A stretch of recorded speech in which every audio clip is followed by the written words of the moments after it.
keep your plan simple. Okay. Good water, similar tank for the bad water, goes through your pump.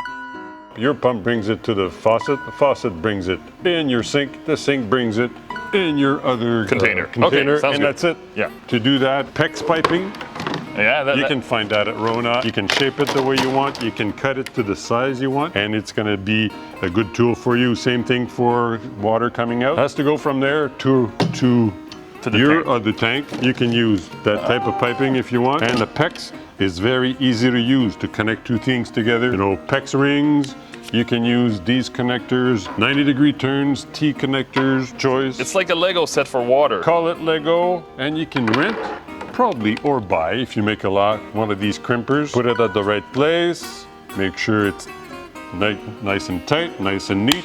Boom. And that's it. And you got connectors ready to go for your next plan. What? Simple, isn't it? As I said, keep it simple. You use a very simple plan and you're gonna have fun with it. You're gonna have fun doing it and fun using it.